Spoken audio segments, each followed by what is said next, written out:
Então, pessoal,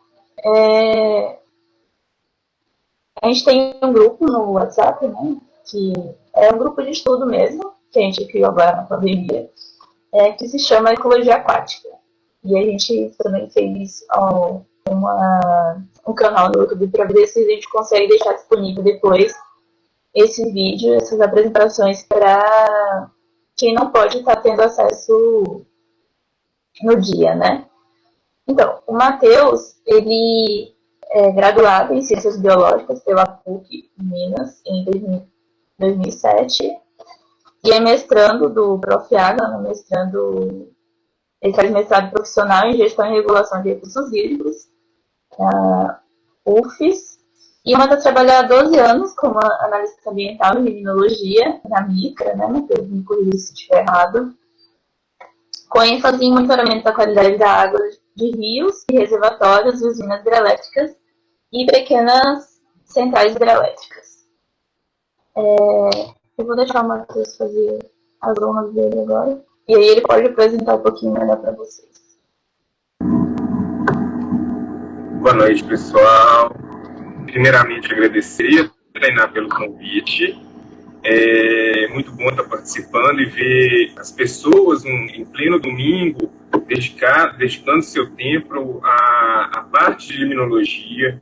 Eu acho que todo mundo está aqui tentando aumentar seus conhecimentos, observar novas áreas de conhecimento. Acho muito importante. A gente está num período de crise, como posso falar, uma pandemia, uma crise humanitária de saúde, e é o momento da gente crescer, construir e aumentar a nossa visão diária. Eu acho que todo mundo agora vai ter que sair um pouco da caixa do que está acostumado, sair um pouco do seu cotidiano e se renovar. Eu acho isso muito, muito interessante, muito bom a presença de quase quantas pessoas? 12 pessoas, no pleno domingo à noite, é muito importante isso. Agradecendo a presença de todos.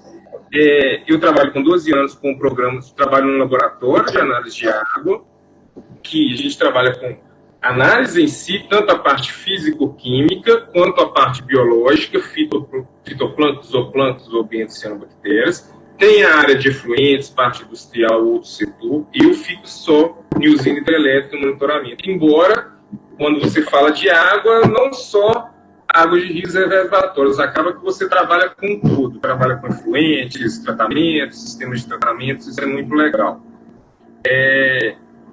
Eu sou muito operacional, então parte de didática, não igual eu falei que eu tenho na palestra, eu não tenho costume de dar palestra, então qualquer coisinha aí, gaguejar, leitura em excesso, vocês podem parar, me corrigir qualquer dúvida, que eu sou bem operacional mesmo, lido só com elaboração de relatório, amostragem, campo, então qualquer dúvida vocês podem parar e perguntar, e pode começar a apresentação.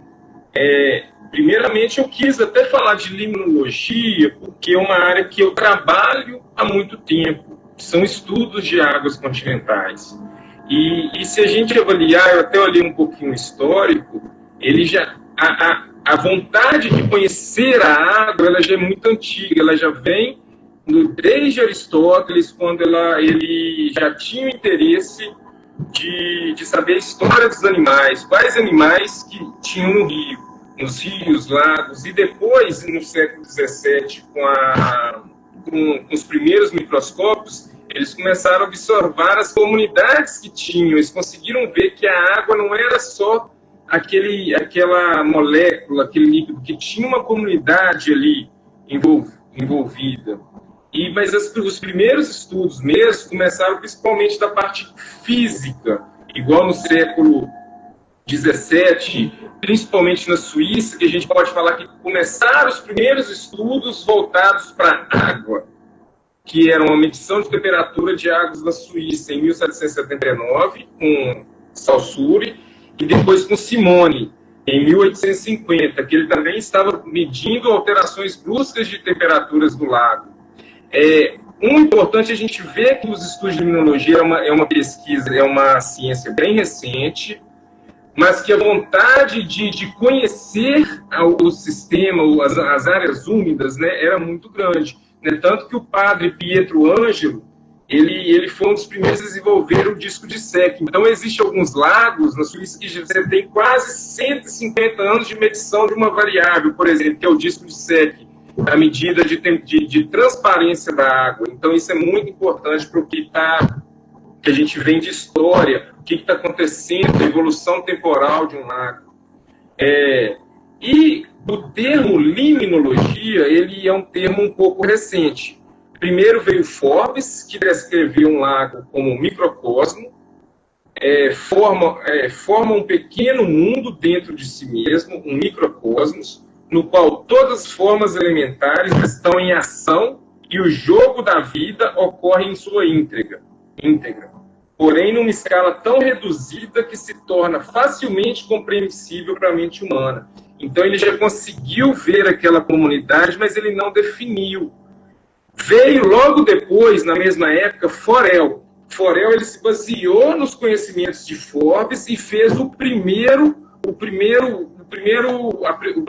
escrita que levava o termo limnologia, que foi ele fez um estudo no Lago Le Mans, monografia limnológica, geologia, geografia, física e química do Lago Le Mans. E depois o primeiro livro de limnologia, Manual de Ciências de Lago, Limnologia Geral. Então, o Forel, ele é conhecido hoje como um dos criadores da ciência da limnologia em geral. A palavra limne, ela é uma palavra grega que significa lago. Então, seria uma ciência que estuda os lagos, mas todas não só lagos, mas as massas continentais.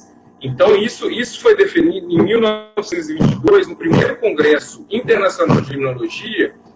Eles definiram como o ramo da limnologia como o estudo ecológico de massas d'água continentais, independentemente de suas origens, dimensões e concentrações salinas. Então, ele abordou tanto lagunas, lagoas, açudes, represas, riachos, córregos, rios perenes ou não, nascentes, fitotelmos. O que seria o fitotelmos? Fitotelmos seria aquelas pesquisas que tem até muito na Bahia, em bromélias da Chapada Diamantina, o estudo de algas que colonizam as bromélias. Então, é muito interessante. É um estudo, o conceito de limnologia, ele é novo, e Forel é considerado dos pais da limnologia. Então, só que a limnologia, ele é um estudo muito amplo. Ele não é só vai pegar a parte de biólogos trabalhando limnologia. Ele pega uma área muito ampla.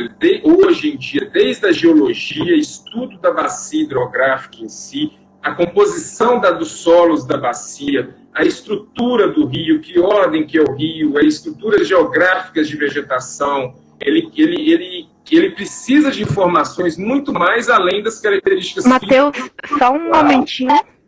Oi. Ela pediu para quando for passar os slides para tu avisar, porque ela não consegue visualizar, entendeu? Eu nem estou visualizando, fica aqui. Eu não colo aqui, eu estou colando. Deixa eu ver aqui. Pode passar, Tainá.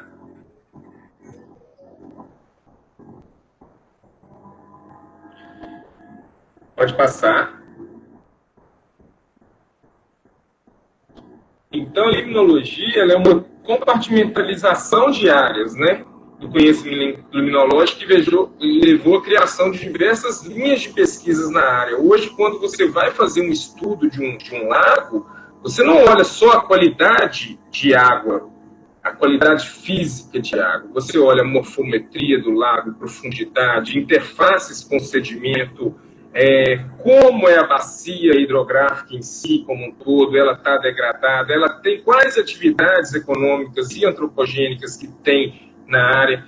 E quando você entra no ambiente lacustre, você tem as diferenças entre um rio, entre um lago.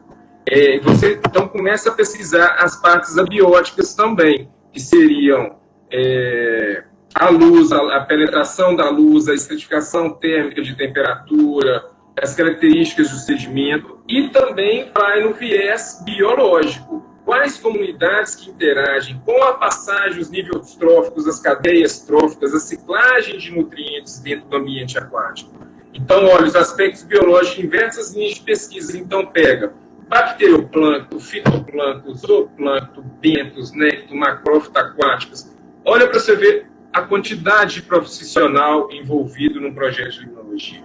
Ele pega um geógrafo, pessoa do geoprocessamento para mapas, um biólogo especialista em fitoplâncton, um em zooplâncton, um em bentos, outro em macrófito, outro em ichtioplâncton. Então, a área é muito ampla, é uma área interdisciplinar e que está sendo construída. Quanto mais pesquisa, agora a sociedade brasileira, deu para ver nesse período agora de quarentena, ela parece que acordou, que são pesquisadores muito antigos, são pesquisadores de grande gabarito, de grande conhecimento, mas a gente vê até a dificuldade de ir num congresso de limnologia pelo custo.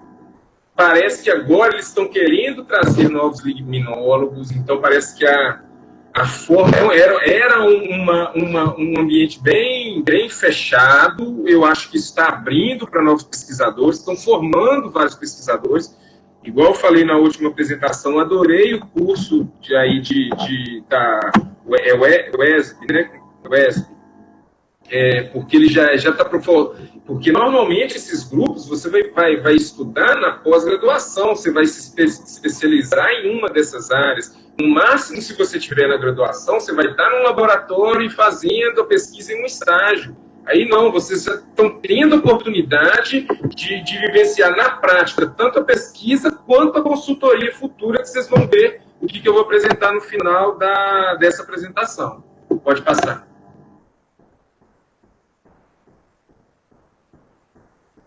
Então, só para falar um pouquinho de sistema lótico, lêntico, rios, para saber a diferença, porque eu acho que a gente, para falar de reservatório, a gente tem que saber um pouquinho do funcionamento de cada um.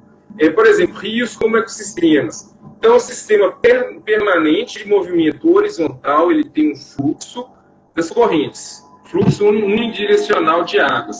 Apresenta interação com a bacia hidrográfica, na qual há uma permanentemente contribuição de material alóctone, principalmente matéria orgânica. E os rios são um sistema de transporte de matéria orgânica e inorgânica.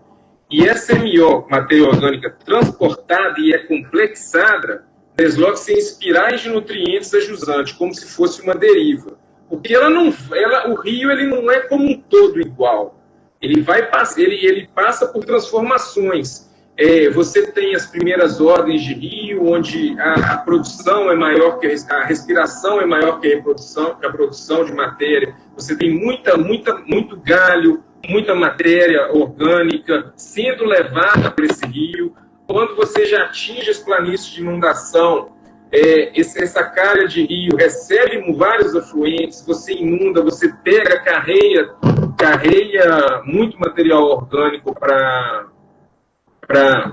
esse corpo d'água, e que vai começar também a recomeçar os processos. Você vê que para cada tipo de ambiente, pequenos rios de pequenas ordens, região mediana do curso d'água e foz, são condições diferentes, mas sempre tendo fluxos de nutriente, fluxos de matéria orgânica, conforme principalmente índice de precipitação, a bacia em si, o grau de eutrofização da bacia.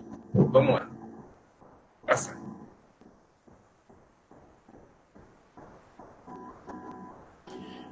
E o ambiente lêntico são ambientes aquáticos parados, como, por exemplo, lagos, lagoas, plântanos, é classificado como um importante distribuidor de biodiversidade, por apresentar vários ecótopos. Embora a gente ache que um lago, ele é só um lago, ele tem regiões litorâneas. As regiões litorâneas, elas são subdivididas, tem região pelágica ou planctônica, onde você tem organismos que vivem em regiões litorâneas, organismos que vivem na região planctônica, organismos que vivem na interface sedimento-água, trocando nutrientes, ciclando nutrientes. Você tem interface ar-água. Então, o ambiente lêntico, ele parece ser parado, mas ele não é, ele é muito cíclico. Ele circula muito os seus vários compartimentos, ele tem muita troca, ele é muito importante. As principais características de ecossistemas lentos são a alta capacidade de solubilização de compostos orgânicos, a presença de gradientes verticais, porque ele tem uma profundidade maior, ele é parado, então ele sofre influência da radiação, sofre influência da água em diversas densidades, que é vinculado também aos sais dissolvidos que sedimentam, a turbidez que é aportada no processo de sedimento, viscosidade no processo que ela é sedimentada, então aumenta a transparência em alguns locais, enquanto outros já tem uma maior turbidez. Isso influencia na penetração da luz naquele ambiente que está parado, então muda a temperatura também ao longo das profundidades. Então ele é muito dinâmico, na verdade, o ambiente lento. A gente acha que o ambiente parado, mas não. Pode passar.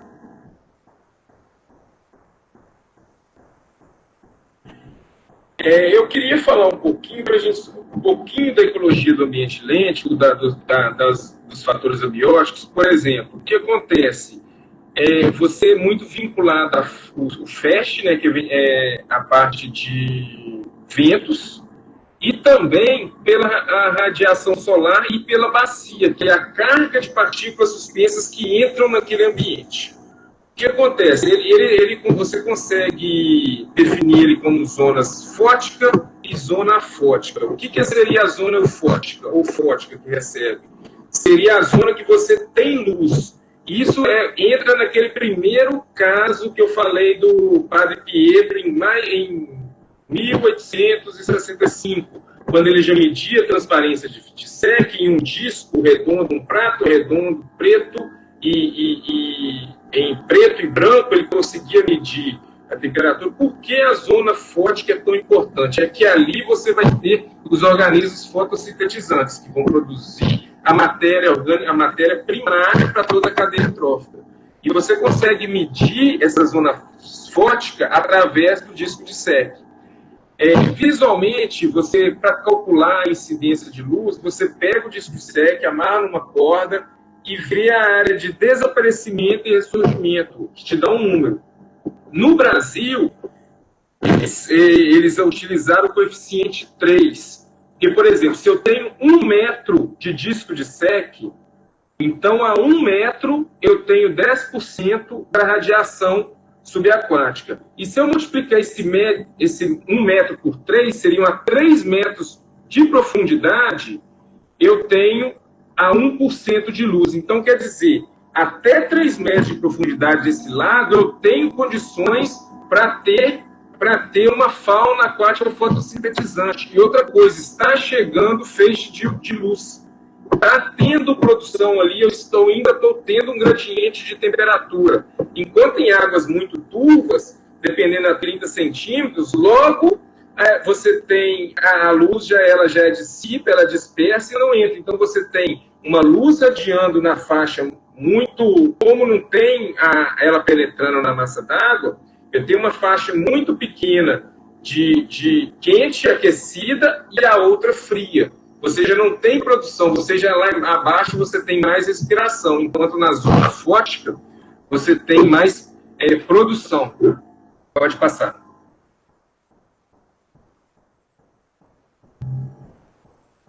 Então, eu vou falar de um ponto muito importante em qualquer estudo de reservatórios de lago. São os perfis de temperatura, de oxigênio, de pH. O que seria perfil? Você pega um barquinho, se Deus quiser você vai ter um motor, mas se não tiver vai ser a remo mesmo. Já aconteceu de alguns ter que ir a remo, então aí você sofre com vento, mas você chega no local delimitado, no lago, região mais profunda, e você passa uma sonda na coluna d'água, onde você vai medir a metro a cada 50 centímetros, ou metro em metro, a temperatura, o oxigênio e o pH. Porque isso é muito importante, porque através da temperatura você pode ter lagos de diversas características. Por exemplo, vamos falar um exemplo aqui do nosso clima quente, lagos, na maioria das vezes, com águas turvas, lagos rasos, eu vou falar rasos porque até 40 metros de profundidade pode ser considerado um lago raso. A radiação aquática age sobre a superfície esquentando. Então, você chega a ter, por exemplo, 30 graus na superfície de água e esses 30 graus ela chega até 1,5 metro, porque é onde está chegando, porque a turbidez desse lago está alta. Então, eu estou no verão, a incidência de sol muito quente. Mas a luz, como a gente conhece, em período de precipitação, há uma lavagem, escoamento superficial, uma lavagem de solos de áreas tanto agriculturáveis quanto florestadas, levando esse aporte de material todo para o curso d'água. Então, as águas são turvas. Então, a radiação, ela entra por exemplo, tem locais que eu monitoro no verão que o disco de seca é 10 centímetros. Então, só para você ver, eu não tenho mais luz a partir de 40, 50 centímetros. O que acontece? Eu começo a medir, eu vejo que a temperatura nos primeiros metros, no primeiro metro está 30 graus, 29,5, 29,5. E de uma hora para outra, você vê que essa temperatura ela cai de uma vez. Ela passa de 29,5 para 29, 28,3, 27,4, 27, 26, 25, numa escala de 4 metros ou 3 metros. Quer dizer, eu tinha uma temperatura na superfície de 29 e de uma hora para outra, em 3 metros, talvez, eu decaio quase 8 graus Celsius, em 3 metros de profundidade. O que acontece? Isso muda a densidade e viscosidade da água. Então, essa variação brusca de temperatura, ela funciona como uma barreira. É uma barreira mesmo. É uma barreira física e química de água. Isso forma estratos. Como vocês podem ver na figura, o epilímnio, que é a área onde você tem uma temperatura normal, metalímnio, essa curva é só a região onde tem uma redução drástica de temperatura, e essa redução drástica de temperatura é chamada termoclina. E depois a temperatura passa, depois não tem mais luz, a circulação passa a ser uniforme de novo. Depois eu começo 23, 23, 23, 22, 22, até o final. O que acontece? Por que isso é muito importante em um lago? Porque eu estou isolando esse compartimento. E quando eu começo a isolar, eu vejo que a água ali, as bactérias aeróbicas, que eu estou no começo, as bactérias aeróbicas continuam consumindo, complexando a matéria orgânica, e para isso elas usam oxigênio e liberam os gases carbônicos. E liberam. De uma hora para outra você vai ter faixas também, estratos de oxigenação.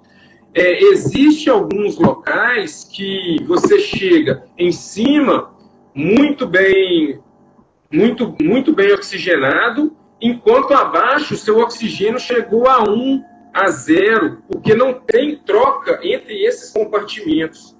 E aí que a gente pode ter alguns até desastres, né? O que acontece? Você pode ter, por que isso daqui? Vamos só para não ir demais. Por que isso daqui? Eu tenho uma temperatura muito quente, eu não tenho passagem de luz, eu tenho um bloqueio, e lá embaixo, muita água mais fria e com bactérias consumindo oxigênio. Muitas vezes, esse termoclina, essa barreira metalímnia, ele pode ser tão grosso, que foi o que aconteceu no monitoramento nosso. Esse termoclina estava dando a mais ou menos 30 metros de profundidade. O reservatório tinha 56. A gente passando depois, a gente coletando com a garrafa, na hora que a gente fez o perfil, a gente sabia onde começava o termoclina. Na hora que a gente coletou e veio a garrafa, a amostra de água do início do termoclina, ela estava cheia de areia, porque esse termoclina ele estava com uma densidade tão grande, tão forte a densidade dele, que a areia que estava sedimentando no reservatório, ela não passava dele, ela ficava suspensa.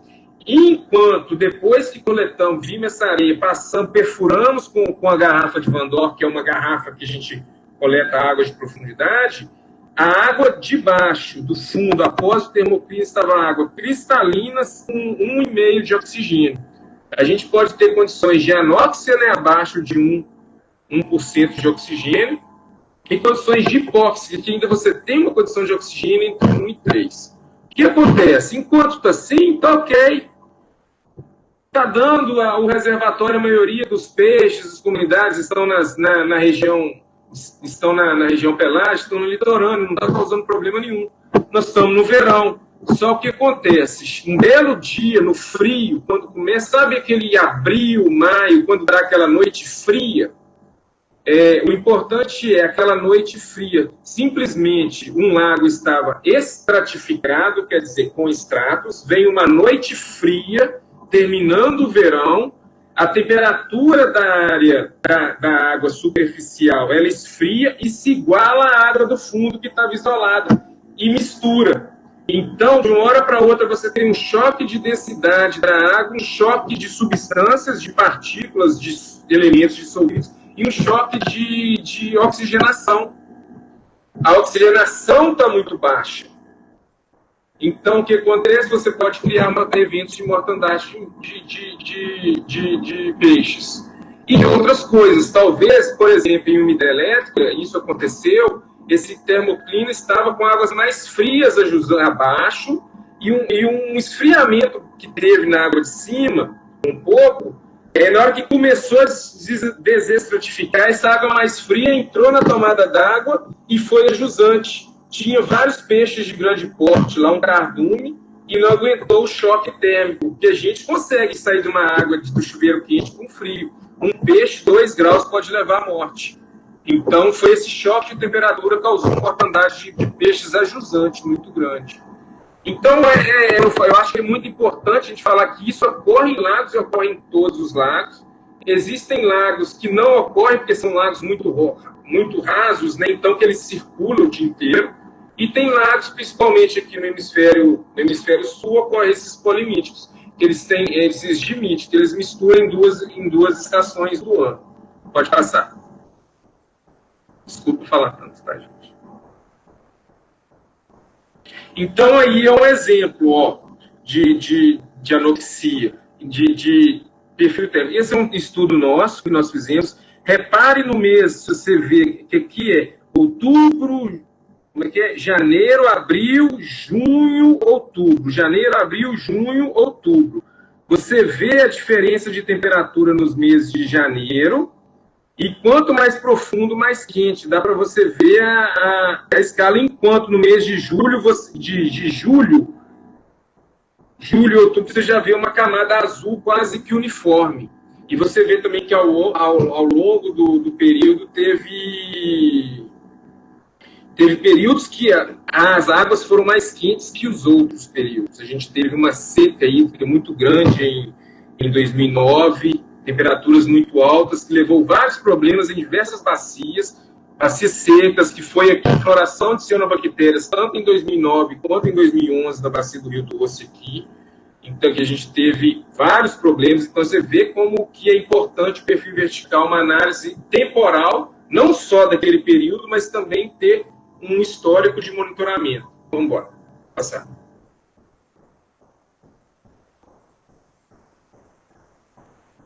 Então, as crescentes demandas por energia, abastecimento de água e gestão de enchentes exigem cada vez mais soluções de engenharia, como a construção de barragens, dique e outras estruturas de desvio de água. De fato, mais de 3.700 barragens hidrelétricas maior que 1 megawatt, estão atualmente planejadas ou em construção no mundo. Quase todos os rios já estão barrados. Isso a gente perde aquele já contexto de rio contínuo, de troca de material à deriva, porque você passa a não ter conexão entre rios de primeira ordem e segunda ordem. Daqui para frente você já passa a ter regiões em cascatas, cortando isso. As principais finalidades são abastecimento da população, irrigação, navegação, controle de cheias, geração de energia elétrica. Então, não necessariamente um reservatório que ele é utilizado para geração, ele vai atender só a geração de energia elétrica, não. A gente tem que ver os usos construtivos desse reservatório. Porque em caso de escassez, ele vai parar de gerar e vai fornecer água suficiente para irrigação montante e jusante. É o que acontece com Sobradinho, né? Que tem vários irrigantes na montante e jusante. Ele não pode verter muito, senão alaga a montante, mas ele não pode também abaixar, porque senão o pessoal fica sem água. Talvez, dependendo da vazão, ele tenha até que parar de gerar para que aquele volume de água atenda os outros usos. Pode passar.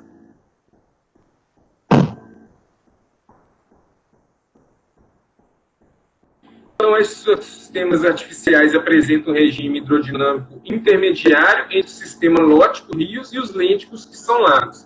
Representam uma inserção nova no ponto de vista de ecossistema aquático, promovendo consideráveis alterações no regime hidrológico e na dinâmica ecológica dos riachos e bacias hidrológicas. Se a gente seguir, qual que é a diferença de um lago, laguna, de um rio, de sistema lêntico? Eu sigo muito a resolução CONAMA 357, quando ela fala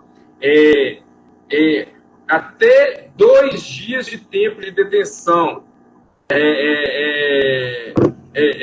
ambiente lótico. Eu tenho de 2 a 4 dias, ambiente intermediário. Acima de 4 dias de tempo de 2 a 40 dias de tempo de detenção é um ambiente intermediário. Para considerar um ambiente lêntico, só acima de 40 dias. Existem pequenos lagos que são séculos, né, de tempo de detenção. Eu estou falando de lagos, não reservatórios hidrelétricos. Na maioria dos reservatórios, eles são, principalmente os construídos mais recentemente, eles são de fio d'água. Eles não têm aquela alteração de nível muito grande. É o que está chegando, está sendo gerado. Diferente dos reservatórios mais antigos, que você era reservatório de reservação, e vão gerando e vai abaixando, e depois volta até o dia que voltar a cota normal, que não está acontecendo devido às secas intensas. Vários reservatórios que estão trabalhando com 30% da cota até hoje. Vamos lá, pode passar.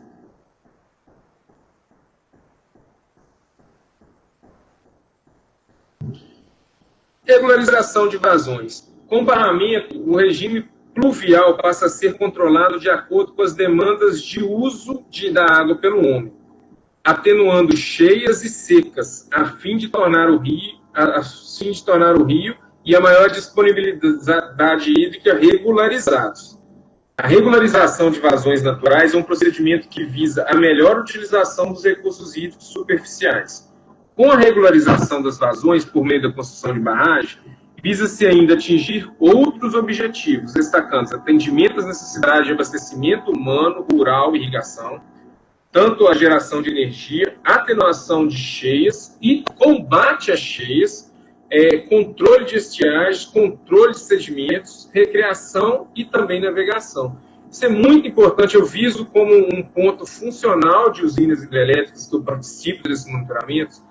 Eu acho que é um ponto, a utilidade dela como regulação de vazões é muito importante. Eu vi isso em 2 pontos. No rompimento da barragem de Samarco, em Mariana, onde aquele tanto de rejeito, aquela onda, né, de rejeito estava vindo e ia passar por cima da hidrelétrica e ia atingir muito mais a jusante. O que eles fizeram? Abaixaram a hidrelétrica o máximo que eles podiam, abrir os vertedouros, para na hora que recebeu esse material, ele foi se acumulando na usina e foi saindo devagar. Chegou na mais a jusante, que era outra hidrelétrica, fez o mesmo procedimento. Abaixou o nível que ela nem poderia, porque ela era de cota, ela era de fio d'água, mas abaixou e recebeu todo esse material. E hoje, esse ano, em fevereiro, aconteceu a mesma coisa na bacia do Rio Doce de novo. O Rio Manhuaçu, a nível de enchente, para a cidade de Aimorés, Baixo Guandu, a hidrelétrica prendeu primeiro soltou devagar e depois prendeu jogando ela toda na área a ser turbinada. Por quê? Era um termo. Em vez dela passar pelas cidades, ele jogou toda no trecho de vazão reduzida, que contornava pelo outro lado de montanha. Então, é muito importante, não só como geração de energia, mas sim como controle até ao ponto como chama? É um ponto civil, né? Vigilância civil, vigilância contra eventos críticos, eventos de encheias, secas. Então, não só geração. Quando eles falam, usina hidrelétrica causando impacto, é ruim. Não necessariamente. Vamos lá, pode passar.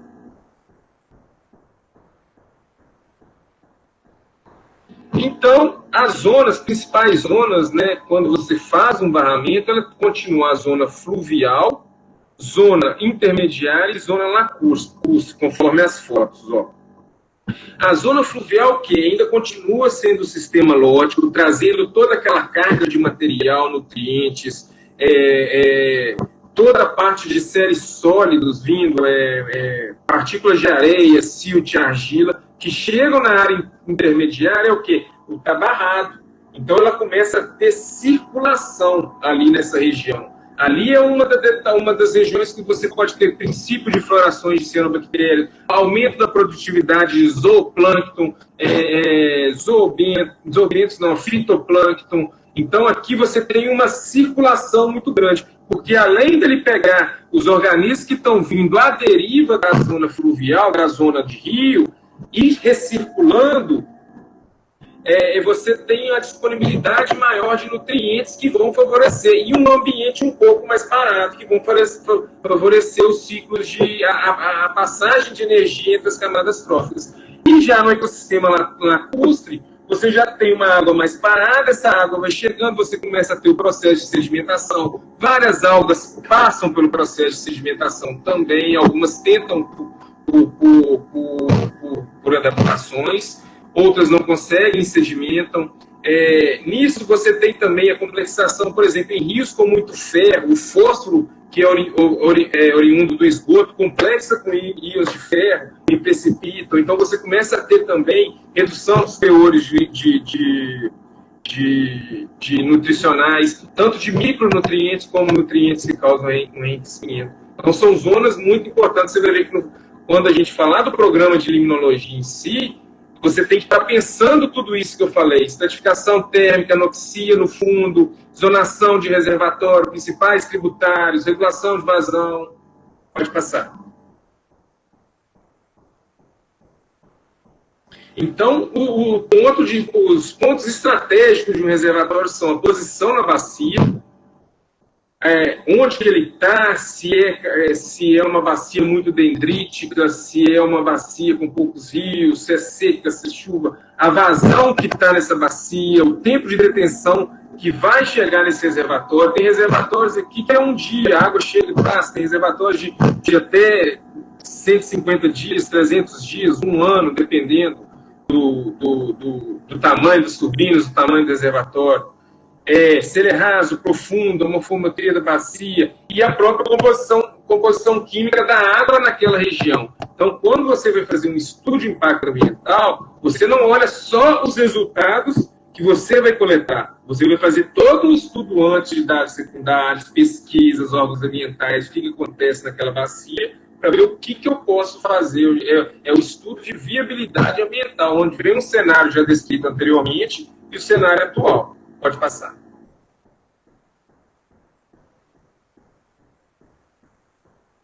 Então, eu vou falar do trabalho executado, principalmente nos reservatórios. Eu tirei o que é executado nos 16 que eu trabalho. O que é o programa de monitoramento limnológico? Então, esses estudos tratam especificamente do monitoramento sistemático e contínuo de qualidade de água dos ecossistemas aquáticos continentais.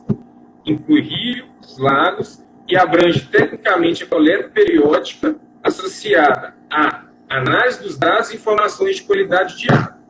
Então, quer dizer, eu tenho um trabalho contínuo, com frequência pré-estabelecida, e eu vou pegar esses dados, essas informações, e vou gerar um relatório. Então, eu vou interpretar os dados, eu vou apresentar graficamente essas informações, eu vou compará-los com outros dados, com outras informações que eu tive. Por isso que eu falo, seguindo os critérios de, a nível federal, Resolução 357 de 2005, ela estabelece diretrizes para o enquadramento de corpos d'água e padrões de qualidade de água para cada classe de rio. E a gente sabe, né, a gente tem rios de classe 1, classe 2, classe 3, classe 4, conforme o uso que eu quero. Eu acho que a Rita falou na palestra passada, eu não vou entrar nessa área. E para Minas Gerais, quando o Estado ele legisla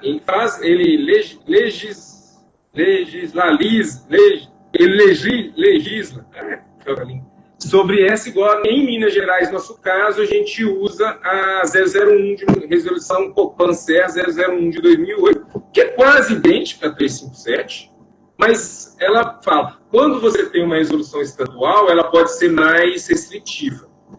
A ANANEL 003 de 2010, que ela não é só para qualidade de água, ela põe alguns parâmetros específicos de qualidade de água, em pontos específicos, conforme acordo, mas também faz outros levantamentos sedimentamétricos, levantamentos limímetros, cota, precipitação, então é uma resolução à parte.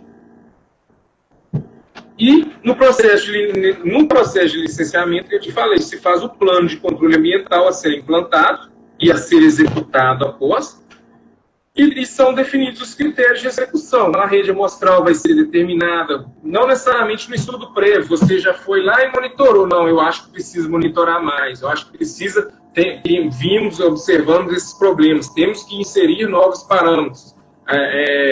Então vai definir tanto a rede amostral, frequência, os parâmetros a serem analisados, como vai ser apresentado esses resultados. Pode passar.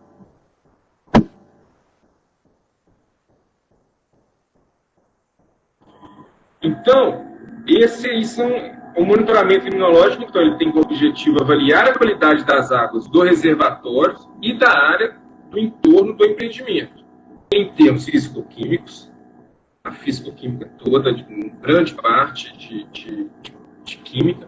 Não necessariamente, a gente não vai pedir para pesquisar vanádio, estrôncio, alguns elementos químicos. Tudo é com bom senso.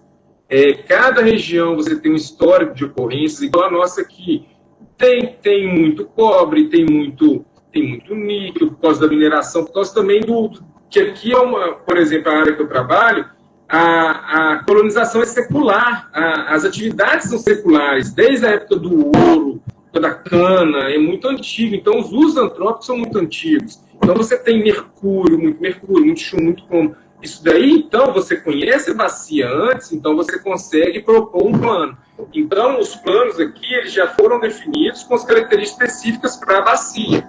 Então, aqui, físico-químico, o problema de qualidade sanitária das águas, então, E. coli, coliformes termotolerantes. E, além disso, como eu barrei, eu causei uma alteração da hidrodinâmica do curso d'água. Eu tive uma alteração em toda a hidrodinâmica, em toda a ciclagem de nutrientes daquele curso d'água. Então, eu entro também nas comunidades aquáticas, fitoplânctônicas, zooplânctônicas, macroinvertebrados, bentônicos, dentre outros, macrófitas aquáticas.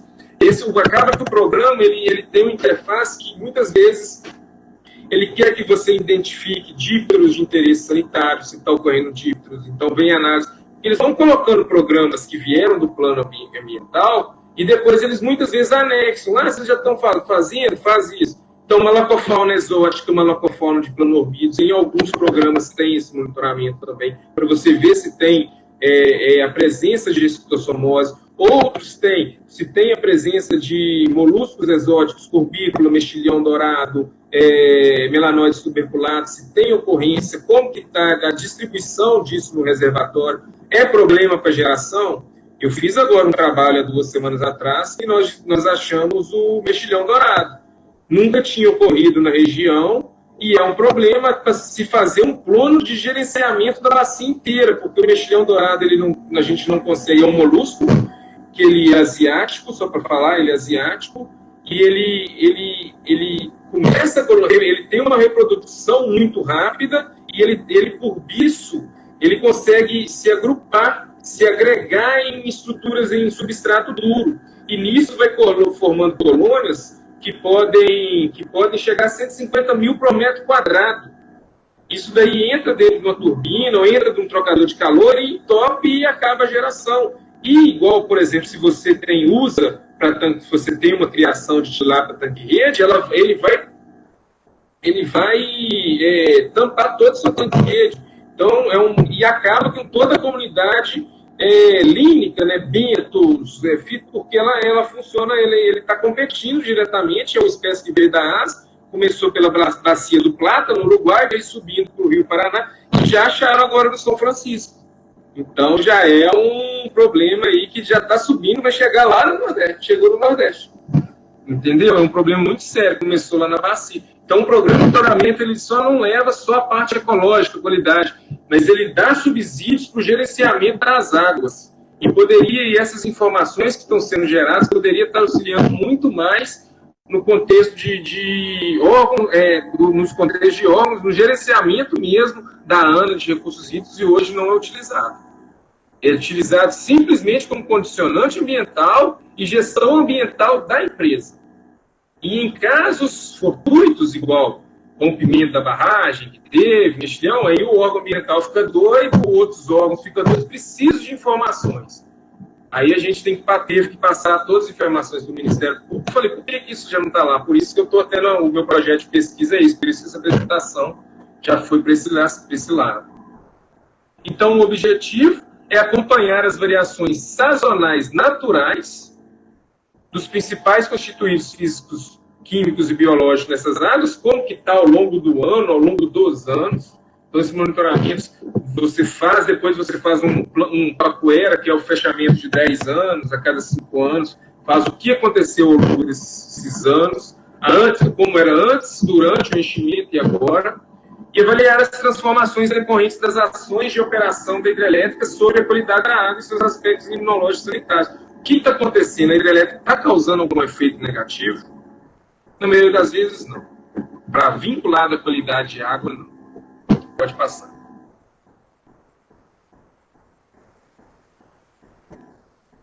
Então, premissas e diretrizes. Então, o programa de limnologia ele tem como seus fundamentos, né, proteção do curso d'água na área de influência do empreendimento, garantindo a conciliação dos usos preponderantes de água do reservatório para a geração de energia, bem como os usos múltiplos do corpo hídrico como fator de sustentabilidade. Fornece subsídio para a identificação de problemas ambientais que exigem o desenvolvimento de estudos específicos detalhados e da necessidade de adoção de medidas para minimização de eventuais problemas ambientais decorrentes da operação da usina, além de monitorar a eficácia de ações de controle ambiental implantadas. Então, eu acho que o programa de monitoramento biológico, ele tem funcionado ultimamente como um sistema de alerta. As 3 florações que se iniciaram, florações de cianobactéria no Rio Doce, quem foi o primeiro alerta foi as usinas hidrelétricas fazendo monitoramento. Está acontecendo floração de cianobactéria, órgão ambiental, comunica os sais, porque cianobactéria é uma alga que, com o processo de eutrofização, porque todos os ambientes vocês têm cianobactérias, você tem algas, mas quando você começa a ter um aumento populacional muito grande, devido ao aporte de nutrientes, e falando no meu caso, a bacia do Rio Doce, com uma colonização secular, o uso de atividades antrópicas antigas, um rio bastante degradado, chegou ao ponto de ter uma floração assim, bem documentada em um rio. No mundo, foi um dos primeiros registros bem documentados. Ela já teve floração de cianobactéria em rios? Já, mas bem documentado, como foi agora, ou foi esse do Rio Doce, são muito poucos. Então, o programa serviu como vigilância e serviu para orientar todos os entes usuários da região, tanto usuários quanto consumidores. Sais, irrigantes, então é muito importante isso, o programa. Vamos lá, pode passar.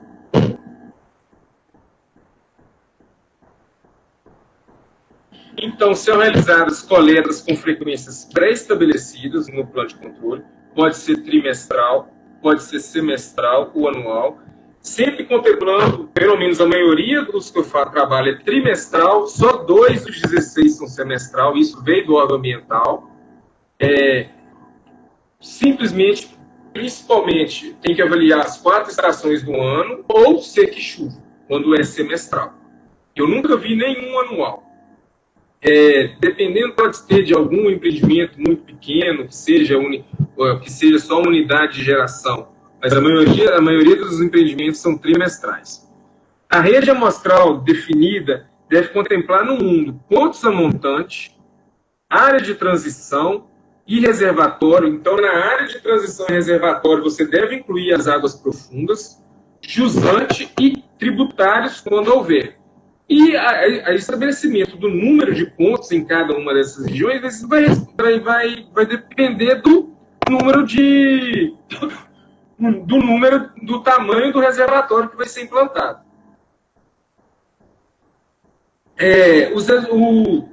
Os parâmetros são definidos conforme o histórico da bacia, as pesquisas pré-existentes, o que eu preciso. Primeiro, que tipo de empreendimento eu tenho, quais impactos eu vou causar. E aí eu defino também de acordo com a bacia, o que eu vou causar, então o que eu preciso monitorar. E esses resultados são comparados à sua conformidade à resolução CONAMA 357, que eu listei anteriormente, que dispõe sobre a classificação dos corpos d'água e diretrizes ambientais para seu enquadramento, bem como estabelece condições e padrões de lançamento de efluentes e dá outras providências.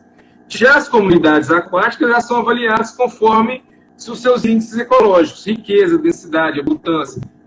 Então, quais espécies ocorreram, qual a riqueza, quais os táxons, qual a porcentagem de grupos tróficos que ocorreram, e os índices, né? Quantidade, densidade, se está tendo dominância ou não, índice de diversidade, abundância relativa.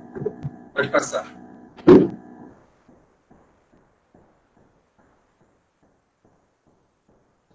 Então, algumas variáveis da indicadores de qualidade de água, variáveis indicadores de estratificação, temperatura, oxigênio, pH. Em alguns monitoramentos tem gás metano, tem gás sulfídrico igual H2S.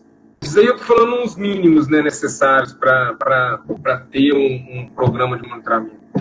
Variáveis indicadores de eutrofização, a série nitrogenada, nitrogênio total, nitrogênio amoniacal, nitrato e nitrito, fósforo total, clorofilar, transparência de SEC, fitoplâncton, zooplâncton, zoobentos, elementos como ferro, manganês, alumínio, que são macro e micronutrientes, né? Ferro, manganês, alumínio, zinco, cromo, mercúrio, chumbo, cobre. Variáveis que caracterizam a matéria orgânica, DBO, PQO, cor eu pus cor aí, por quê? Porque a cor, elas são ácidos úmicos, né? Ácidos fúlvicos e ácidos úmicos, principalmente gerados a partir da degradação da matéria orgânica. Quando eu tenho um esgoto entrando com nutrientes, eu vou ter uma diferenciação na cor. Então, eu gosto muito de utilizar a cor como indicador de matéria orgânica. Variáveis microbiológicas, né, coliforme termotolerantes ou Escherichia coli. Eu gosto muito da Escherichia coli, porque coliforme termotolerantes você pode encontrar, mas não necessariamente ele está vindo de uma contaminação fecal. Ele pode estar no solo. A Escherichia coli não, eu tenho certeza que está vindo de animais de sangue quente, homeotérmicos, que aquela quantidade que eu encontrei ali, ela é recente, porque a Escherichia coli ela não consegue se reproduzir no ambiente. Então, se eu vou lá e acho 10 mil, fui lá e coletei, que eu tenho 24 horas para fazer análise, o tempo de vida dela é muito curta. Então, se eu fui lá e contei, deu 240 mil unidades formadoras de colônias por 100 ml, eu estou sabendo, eu tenho uma contaminação de origem humana fecal entrando nesse ambiente. Muito rápido, é muito importante o Escherichia coli. Tem um balanço mineral, condutividade elétrica e sólidos, o sólido que é inversamente aos sólidos dissolvidos, que está...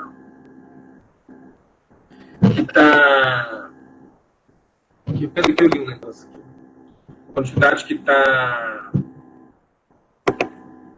que ela é inversamente proporcional, né? Então, a quantidade de sais, quando se vê um efluente, ela tem muitos sais, a série nitrogenada, a ureia tem muitos sais, então você consegue... A CETESB fala que ambientes acima de 100 microcinos por centímetro, já é um ambiente já impactado. Eu não sei se eu concordo, porque sólidos dissolvidos a 500 miligramas por litro, e se você for pensar 500 miligramas por litro, seriam mais ou menos 1.000 microcinos. Então, chegar a falar que 100 microcinos seria um ambiente impactado, eu acho que, não sei, mas essa é a tese, ela sabe. Né? Sólidos dissolvidos, suspensos e totais, e turbidez. Com a turbidez e sólido suspenso, eu vou ver a carga de material que está sendo levado. Igual, por exemplo, na barragem, no rompimento da barragem, eu tive casos de 100.000 NTU. Agora, já estou tendo casos eu já estou conseguindo encontrar resultados de 1 NTU na seca, mas em picos de estação para o Rio Doce, 2.000 NTU. Então, você consegue ter uma medida da carga indireta, da carga de sólidos que está entrando. Então, você consegue dar um diagnóstico bem importante, bem preciso da qualidade, você tendo esse conjunto de parâmetros. Pode passar.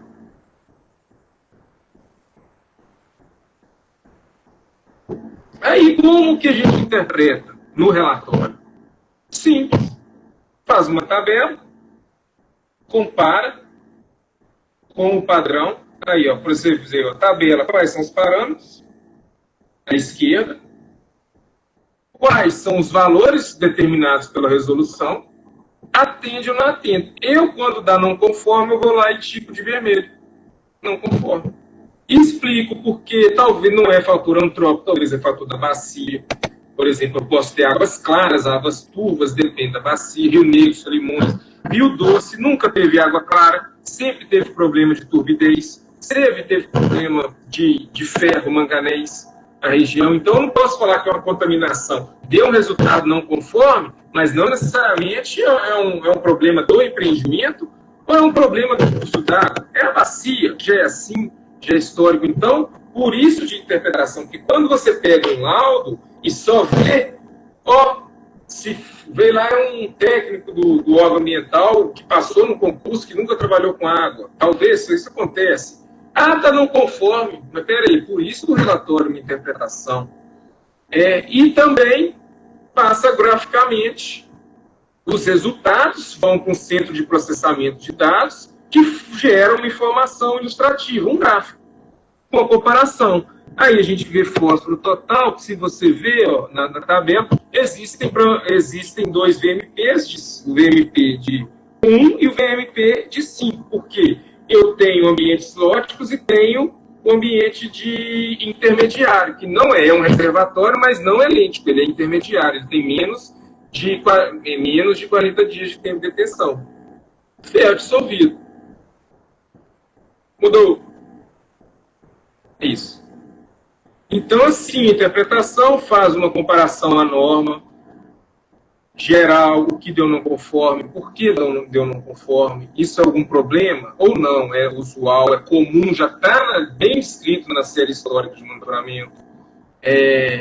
E depois a gente discorre um pouco de cada um parâmetro, dos principais, não precisa descrever graficamente de tudo, os principais. Pode passar.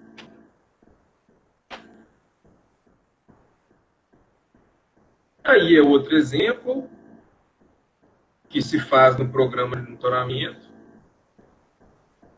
que são os perfis térmicos da lauda. Você lembra que nós falamos mais anteriormente da estratificação térmica do reservatório? Eu só coloquei daí o gráfico que a gente faz, simples Excel, onde tem à esquerda profundidade, à direita em cada ponto, eu tenho pontos aí com 4 metros de profundidade, se a gente olhar a tabela direita. Tem outros pontos que são 5, tenho pontos com 17 e tenho outros já com a direita da tabela. O último aí eu acho que tem quase 40 metros.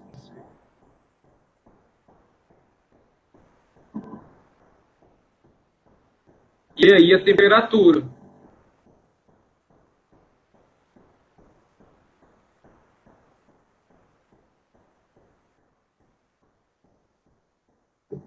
Então, face os resultados das análises em campo, leva, processa em CPD, o laboratório vai entregar as análises, os biólogos de fito vão entregar a análise de fito, os de bento vai entregar, e cada um vai se formar um CPD, o Centro de Processamento de Dados, que vai gerar um gráfico, uma estrutura e um relatório para ser interpretado depois por um conjunto de pessoas ou por uma pessoa.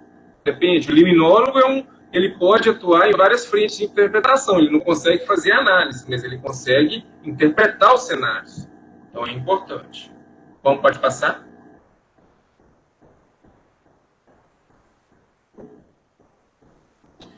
Só um ponto importante, que as características físicas e químicas da água oferecem uma informação instantânea das condições daquele ambiente, enquanto as biológicas fornecem informações dos efeitos ambientais prolongados, pois são capazes de refletir estados não mais existentes no momento de amostragem. Porque, por exemplo, os organismos, vamos falar de bentos, eles têm um tempo de um ciclo de vida grande, talvez meses, muitas vezes meses. Então, eles estão sentindo alterações da qualidade de água naquele ambiente. E, por desventura, ele desaparece ou aparece, ele está sendo sensível àquele ambiente. Se um organismo muito sensível está conseguindo colonizar aquele ambiente e permanecê-lo, indica que esse ambiente está tendo um estado considerável. Ou não, eu estou fazendo amostragens e estou encontrando em densidades muito altas de alguns organismos altamente tolerantes à contaminação orgânica. Espera aí, eles estão permanecendo nesse local há muito tempo em face de organismos mais sensíveis. O mesmo vale para fitoplâncton, zooplâncton. Eu tenho grupos funcionais indicadores que teoricamente não, que vão sobressair sobre os demais, que ele tem adaptações que eles vão conseguir armazenar nutrientes, vão poder captar nitrogênio da atmosfera. Então, você consegue espelhar o passado, o presente e o passado quando as comunidades biológicas. Enquanto a química, não, você consegue só ver. Talvez 3 dias antes passou algum químico ali, e na química já passou, a água passou. E você não viu. A comunidade fitoplâncton, ela já reflete muito a bacia. O que está chegando, o que está entrando. A não ser em casos de períodos chuvosos muito intensos. Que aí você tem curso de inundação, que isso o cara está interpretando. É muito importante, porque eu vou coletar bentos. Chego lá, teve uma enchente, eu estou vendo que a água passou aqui, nessa altura. E a água está aqui, hoje. Choveu ontem, nas últimas 24 horas. Eu vou fazer a amostragem. Vai encontrar bentos? Muitas vezes não. Vai encontrar alguns organismos mais resistentes, mais específicos. Mas a qualidade de água está ruim? Não. Não necessariamente. Então, também tem que ter o estudo da pessoa que vai interpretar esses resultados. Muito importante. E o que acontece também para fito, para zoo, para bentos, para tudo. Pode passar.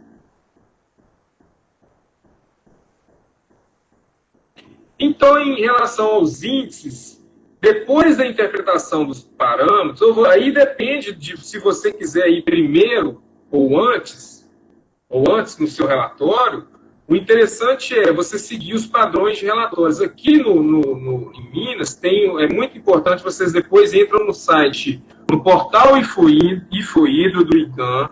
Existem relatórios excelentes de qualidade de água, índices de QA, índice de estado trófico. A gente meio que segue a linha do IGAM. Na verdade, a gente já fazia monitoramento antes do IGAM monitorar. Então, na verdade, todo mundo fazia junto. A gente foi meio que crescendo na época. Porque na época que começamos a monitorar vários reservatórios, o IGAM também estava começando. E antigamente havia muita conversa. Antes, se dava um problema num pH, no DBO de um rio, a FEAM vinha atrás de você, o IGAM procurava o que está acontecendo.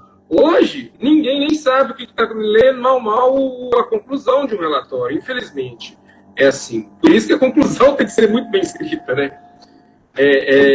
Mas antigamente tinha uma conversa de metodologias, normalização de metodologias, e a gente, junto com os empreendimentos, definimos que seria dessa forma: apresentar o IQA, apresentar o IET, apresentar o grau de conformidade dos parâmetros, apresentar graficamente, apresentar a tabela de resultados de FIDO, os gráficos, e a gente como Micra, definiu que nesse ponto o nosso relatório seria dessa forma. Quando eu pego relatórios de outros também, é muito parecido.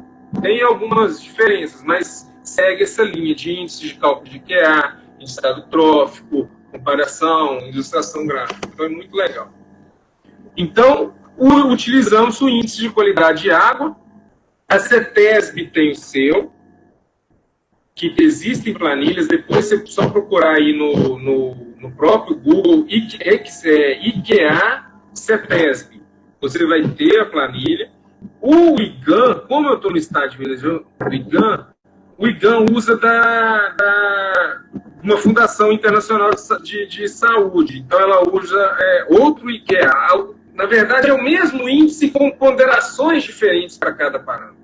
Então, ele usa 9 parâmetros: oxigênio, coliforme termotolerantes, pH, demanda DBO, nitrato, fósforo total, variação da temperatura, turbidez e sólidos totais, onde é o IQA multiplicativo, em que cada parâmetro tem o seu peso e cada resultado está numa faixa de IQA. Então, um conjunto de valores para cada parâmetro conforme o resultado vai te dar um nível de qualidade, como aí azul excelente, verde bom, amarelo médio, um laranja ruim e muito ruim vermelho. Pode passar. Aí são as curvas de QA. Então, para você ver, por exemplo, se você teve um resultado de pH de 8, por exemplo, vamos lá em pH, ver essa curva aí. Só para você ver, vai ser muito rápido. Se você tiver um pH de 7, vamos aqui embaixo, na parte de baixo, é o primeiro, segundo quadrinho, quadrinho do meio superior. pH de 7, o IQA de 90. Seria mais ou menos assim, só que tem um cálculo que se faz isso. Um exemplo à sua esquerda tá como se essa planilha é muito similar à do IGAN. Se você abrir, você vai ver essa planilha que está à esquerda copiada também. Ela é idêntica do IGAN, só que todas as fórmulas que estão embutidas nela são completamente diferentes da do CETESB, que essa daqui é do IQA. Então, por exemplo, ó, eu tive coliformes de 100, a nota é 40 em 100. Então, isso é o quanto que eu vou, qual parâmetro pesa mais em um resultado para avaliação no total, IQA 76 embaixo. Então, o IQA de 76 está entre 70 e 90, então ele foi bom. Mas por isso a necessidade de conhecer e interpretar, porque se você pensar coliformes termotolerantes, coli de 100, é muito baixo, é uma água excelente para vulnerabilidade, você pode nadar, você pode, por quê? O valor máximo permitido para E. coli em água de classe 2, quando a água não tem classificação, artigo 34 ou 37 fala que então é água classe 2. O valor máximo permitido é 1000. Então tem hora que você tem que tomar muito cuidado na interpretação da qualidade de água. Você tem que estar ciente das normas, ciente da ecologia, dos grupos funcionais, para você falar que você quer abrir talvez algum parâmetro que destoou. Por exemplo, pH de 3, de 2, mas é uma água que naturalmente tem o pH 3. Jogou seu IQA lá para baixo, mas não é fonte, não deveria ser uma fonte de sensibilização do IQA. Pode passar.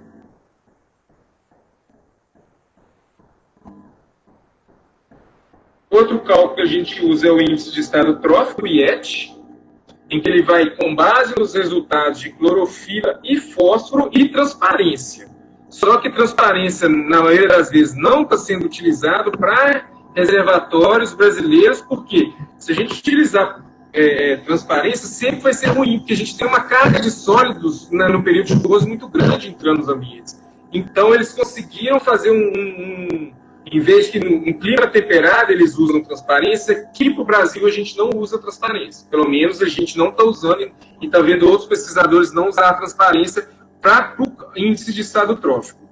Este índice visa avaliar a qualidade de água quanto ao enriquecimento por nutrientes e seu efeito relacionado ao crescimento excessivo de algas. Os resultados correspondentes ao fósforo devem ser entendidos como uma medida de potencial eutrofização, já que esse nutriente atua como agente causador do processo. A avaliação correspondente à clorofila A, por sua vez, deve ser considerada como uma medida de resposta ao corpo hídrico, ao agente causador, indicando de forma adequada o nível de crescimento de algas que têm lugar em suas águas. Então, você consegue definir ultraoligotrófico, oligotrófico, mesotrófico, eutrófico, supereutrófico e protrófico. Tem que ter também muito cuidado. Porque existem as fórmulas para reservatório, existem as fórmulas para rio. O laboratório que você está fazendo análise tem que saber o limite de detecção dele, porque, por exemplo, menor que 0,03, a norma é 0,3, que é o máximo permitido, 0,03.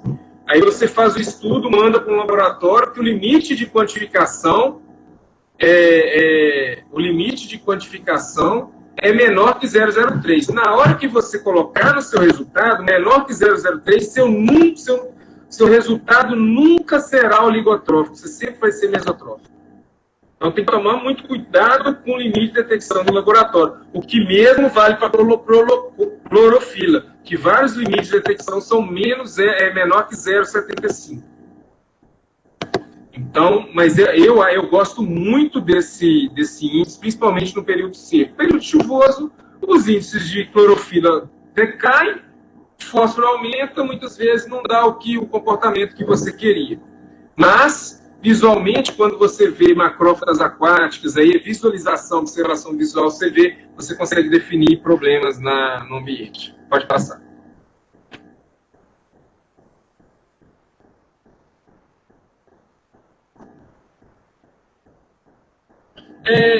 Eu acho que... Tá. Índices de qualidade que a gente usa para comunidades aquáticas. Então, eu uso os índices gerais, né? Presença, como a gente já tem um histórico, a gente consegue, no relatório, ver quais são as espécies indicadoras que normalmente são registradas naquele local e se em algum período elas não estão presentes. Então, a presença ou ausência de algum organismo. Então, são calculados a diversidade específica com base no índice de diversidade proposto por Channel-Winner para as comunidades fitoplâncton e zooplâncton e índice biótico BMWP para a comunidade bentônica.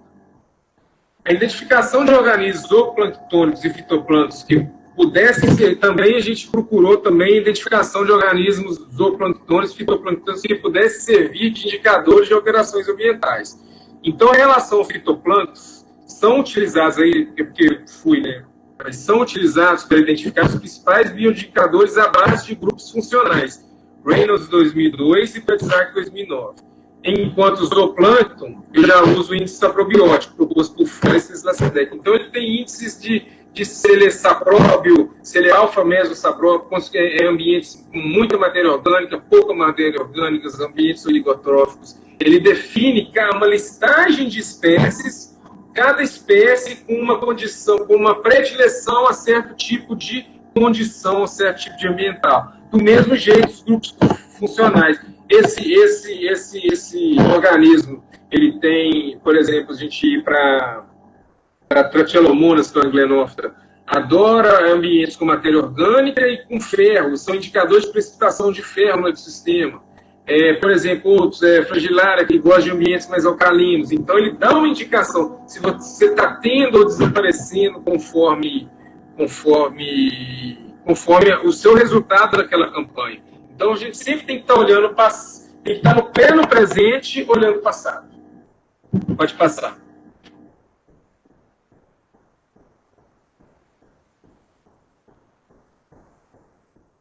Então, fitoplâncton, o termo fitoplâncton refere-se à comunidade de organismos microscópicos fotossintetizantes que vivem em suspensão nas diversas camadas de ar. Em ambientes de água doce, o fitoplâncton é constituído por algas clorofícias, giantomáceas, euglenoфícias, esquizofícias, dinofícias, xantofícias, cianobactérias. É responsável pela produção primária, de um ecossistema aquático, portanto, base da cadeia alimentar, e como principal consequência da eutrofização, destaca-se a proliferação excessiva de algas e cianobactérias, fenômeno conhecido como florações e booms, sendo as cianobactérias os organismos mais frequentes em florações. Existem diversas florações, existe até um índice, se vocês se procurarem na CETESB, os índices de comunidade betônica. Eu não utilizo ele, mas ele parece bastante interessante. Ele fala, se tem maiores densidades de clorofila, se acima entre 1.000 e 5.000 organismos no ambiente assim, se a maior densidade de cianobactérias, esse ambiente é regular. É bem bacana, mas eu acho que como no ramo de consultoria, um relatório que você faz uma amostragem e tem um prazo de talvez 30 a 45 dias para entregar, não tem muito jeito, porque as análises demoram cerca de 20 dias para fazer. Chegou os resultados, vai para o CPD para você entregar um relatório. Então, 45 dias. Não tem como você desenhar. Não é uma dissertação, embora os relatórios tenham quase 120 páginas de escrita. Então, não é, mas a gente faz o máximo que a gente pode em termos de qualidade, tanto na amostragem, porque a amostragem segue os critérios da ISO, as análises seguem os critérios da ISO 17025, com todos os padrões de qualidade seguidos, de equipamentos, de treinamentos do examinador, do analista, e a interpretação com o pessoal qualificado. Isso é muito importante. Então, gente, desculpa. Vamos lá. E lembrando sempre que florações de cianobactérias, o potencial de risco à saúde é muito grande. O caso, a gente lembra de 96 Caruaru, que morreram quase 70 pessoas na hemodiálise. Lembrando que a cianotoxina que em florações de algas, a cianotoxina, estações convencionais não conseguem tratar, só estações com carvões ativados e mesmo assim preparadas para receber. Então, a gente sabe que é um problema, por isso eu falo que o programa de monitoramento imunológico, ele serve de vigilância, porque está todo mundo, alguém está monitorando ali, outro monitorando aqui está monitorando. Ele consegue alertar possíveis indícios de floração. E, por exemplo, eu tenho o fenômeno de águas claras, que são florações de diatomáceas. A maioria das florações de diatomáceas que ocorrem em reservatórios, elas precedem uma floração de cianobactéria. Então, dá sinais. Então, outra coisa, alguns outros organismos que podem causar odor na água, várias diatomáceas causam odor na água. Então, o monitoramento ele vai servir de vigilância, tanto para identificar problemas ambientais que o próprio empreendimento está causando ou não, ou também demonstrar que está com problema na bacia. Gente, eu estou demonstrando. O órgão ambiental está aqui. Nós estamos falando com você. Está acontecendo isso aqui como resposta à atividade do projeto montante. Gente, então é muito importante a visualização dessas comunidades. Porque se a gente vamos avaliar, por exemplo, os dados do ICAM. Se você for ver, tem uma rede amostral sendo analisada desde 1997. Tem uma série de dados muito boas, muito concreta. Cianobactérias começou agora, fitoplâncton em si, o fitoplâncton não, zooplâncton não, zoobentos não. Então, poderia servir esses monitoramentos criminológicos, poderiam dar subsídio às novas pesquisas, a estar disponível para a ciência, para todos os seus alunos aí produzir artigo, mas hoje não, está preso porque o órgão ambiental segura para ele o trabalho. Vamos lá.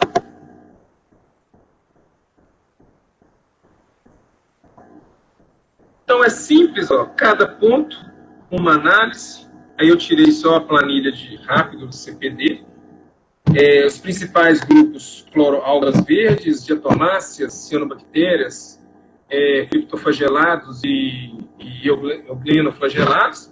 É uma listagem de espécies, com a densidade presente ou não. O que a gente tem para fitoplâncton, amostra qualitativa e quantitativa. Eu vou quantificar o zooplâncton, que eu vou pegar um volume específico, 1 litro, 300 ml, dependendo do método que eu vou utilizar. E o outro eu vou fazer com a racha de rede de plâncton de 20 micras, que eu vou ver quais organismos que tem ali. Então, e daí eu vou calcular a densidade diversidade, riqueza, e a partir do conjunto de 1 ponto, 2 pontos, 3 pontos, eu vou ter listagem de espécies para aquele período, para aquele empreendimento, e gerar os gráficos, que normalmente nunca é um ponto só, que eu tirei para caber na apresentação. Pode passar.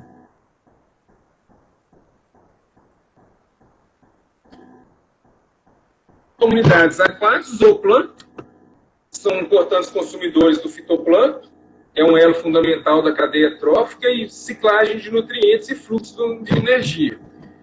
São principalmente formados pelos microzooplânctons, né? Protistas, rotíferos, cladóceros e copépicos. Nesse grupo, espécies sensíveis à poluição e contaminantes são geralmente eliminadas e as mais resistentes mostram elevadas taxas de crescimento populacional. Por isso, a análise do zooplâncton pode ser importante indicador de modificações causadas nos ecossistemas aquáticos por atividades impactantes. A gente vê principalmente a predileção por cada organismo. Porque o zooplâncton sempre foi estudado muito em lagos, não em rios. A gente tem que tomar muito cuidado, porque se a gente for ver um rio em si, ele nunca vai ter muito cladócero, muito copépodo. Ele vai ter em lagos, em ambientes lacustres, é o que acontece no reservatório. A gente tem um ambiente com muita tecameba, que é o rio, que é onde são os protistas, né?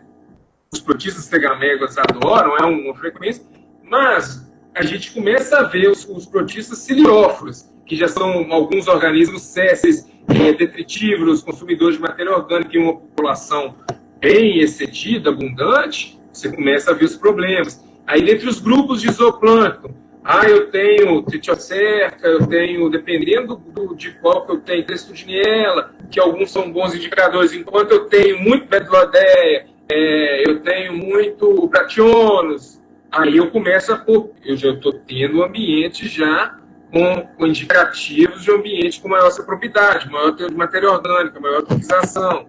Então, é de acordo com a presença, ausência e densidade populacional. Então, é inter-relação. Tenho presença de cladóceros. Quais cladóceros são? São cladóceros pequenos, são como o Plasminops, ou eu tenho moina, ou eu tenho calanoida maior que ciclopoida, são os índices aplicados. Eu tenho índice que é calanoida sobre ciclopoida. Se for maior para calanoide, eu tenho um ambiente com menos eutrófico. Surgimento de uma espécie, por exemplo, eu tinha Notodiaptomos e agora começou a surgir Argeoptomos. Então, eu tenho indicação. Então, é muito vinculado à literatura técnica. A interpretação disso é muito vinculada ao conhecimento técnico, ao estudo da comunidade em artigos novos, em pesquisas novas. O resultado é um laboratorista. A interpretação é a pesquisa que você tem que fazer em cada elaboração para tentar dar um cenário para aquele ambiente. Vamos lá. Zooplâncton. Então, aí eu tirei uma foto da internet. Aí, por exemplo, Campanella é um organismo indicador de condições moderadas de atrofia. Tintinindia, controvérsia em alguns autores. Poliarta, mesotrófico. Então, aí você vê que você teve um aumento aí, maior de organismos ciliados, cilióforos. Cadê aqui? Acho que é isso mesmo. Principalmente cilióforos, consumidores de matéria orgânica. E também rotíferos Bdelloideia. Então, você já começa com ausência quase de cladócero e ciclopoide, adultos. Então, você começa a ter uma... Opa, não estou num ambiente muito agradável. Vamos lá.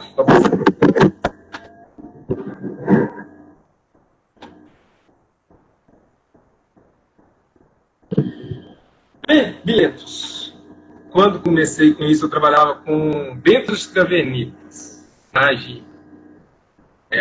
Já vinha uns organismos que ninguém nem conhecia. Então foi bem difícil. A utilização de macroinvertebrados aquáticos como bioindicadores de qualidade de água possibilita uma complementação às análises fisicoquímicas, como também auxilia na avaliação e acompanhamento do grau de degradação dos ambientes aquáticos. Uma vez que seu ciclo de vida longo reflete a dinâmica do ambiente, permitindo uma avaliação dos efeitos no ecossistema poluição de uma maneira holística. Os macroinvertebrados diferem entre si em relação à poluição, tendo desde organismos típicos de ambientes limpos, águas de boa qualidade, passando por organismos tolerantes a certo grau de poluição, até organismos resistentes a alta concentração de poluição. O uso do macroinvertebrados bentônicos fornece informações acuradas nas pesquisas sobre contaminação ou integridade ambiental, sendo um grande aliado no diagnóstico ambiental de qualidade de águas superficiais e nos procedimentos de monitoramento ambiental de recursos hídricos. Pode passar. Então, esse daí é um ponto que a gente coletou. A gente encontrou tanto organismos tolerantes, é uma densidade pequena, foi num período chuvoso, mesmo assim foi encontrado. A gente tem classes como o oligochaeta altamente tolerantes, mas teve a presença de efemeróptero moderadamente. Esse daqui é moderado, porque tem efemeróptero que tem uma pontuação de 1 a 10. A gente pode ver nesse gráfico de meio. De 1, o DMWP ele é de 1 a 10, onde 10 é muito acessível, que está lá acima, efemeróptero, plecóptero, e 1 é muito tolerante. Mas o tolerante, ele pode estar no ambiente limpo, fazendo parte da cadeia. Não necessariamente ele está lá presente, ele não está em excesso de abundância, ele está ali. E eu tenho organismos de ambiente limpo. Agora, o limpo de um bioindicador no ambiente já mais degradado, já aí é mais difícil. Talvez, se você encontrar, muitas vezes pode ser por deriva. Ele foi, por algum custo de inundação, levado, está. Mas também pode ter, o ambiente também passar por modificações. Ele recebe efluente pontual em tal período, e você foi lá no período que ele não estava recebendo. Então, a gente tem. E o laudo de bentos é muito importante. Você está indo lá no sedimento coletando. Você vai pegar. Aí, sua forma de coleta é muito importante. Qual o substrato que você... Isso, o bentos não é simplesmente lá no campo pegar o substrato e levar para casa. Tem que ser uma pessoa um pouco preparada, que conheça, porque cada substrato ocorrente naquele rio, mosaico, multiplicidade de área, vai selecionar algum grupo específico de bentos. Então, eu chego no meu ponto eu posso considerar ele como 50 metros para a direita, 50 metros para a esquerda.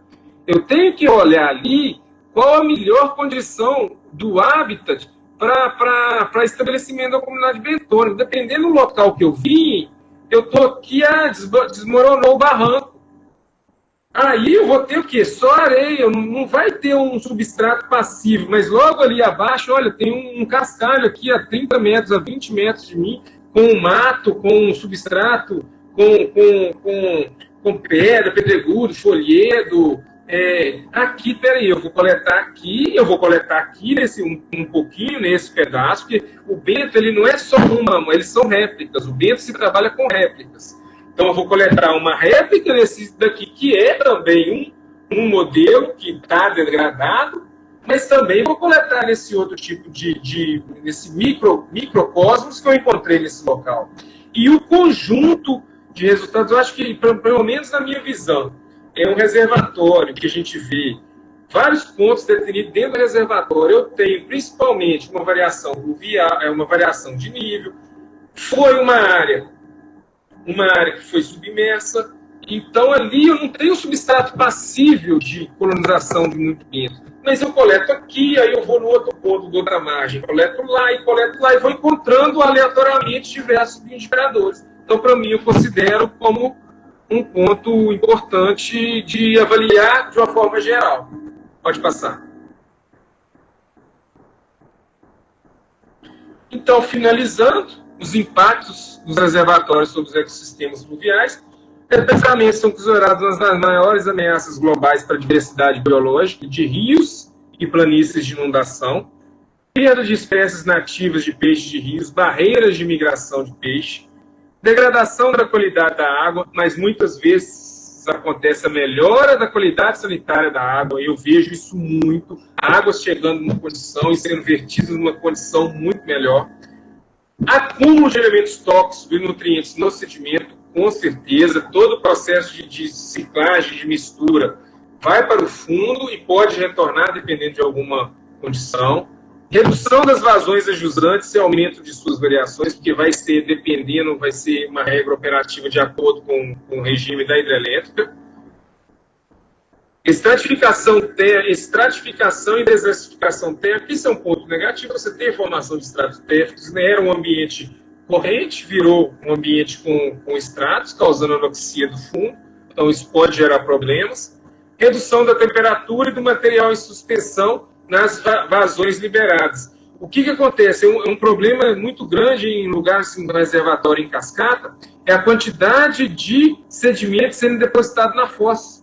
Você tem perda de sedimento que está sendo depositado na foz. E isso pode ser um ponto negativo, porque falta areia. Aí o mar começa a entrar.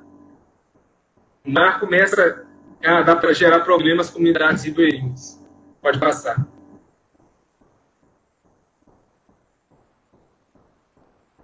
Redução do oxigênio no fundo e nas vazões liberadas, ou supersaturação de oxigênio jusante, que pode causar também mortandade de peixes, anoxia e formação de gás sulfídrico, aumento dos processos erosivos naturais ou refinamentos, porque você tem descargas ajusantes, você tem um sistema, formação do sistema lêntico, então sim, aumento de possibilidade de floração de cianobactérias, alteração do zooplâncton, proliferações de macrófitas aquáticas e principalmente extinção de ambientes passíveis de colonizações de alguns macroinvertebrados bentônicos, principalmente os precópicos e tricópicos, que são típicos de águas lóticos, sistemas lóticos. Pode passar. Então é isso, acabou, graças a Deus, né? Falei demais.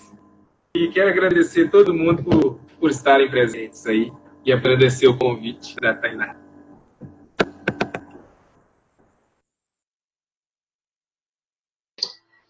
Arrasou.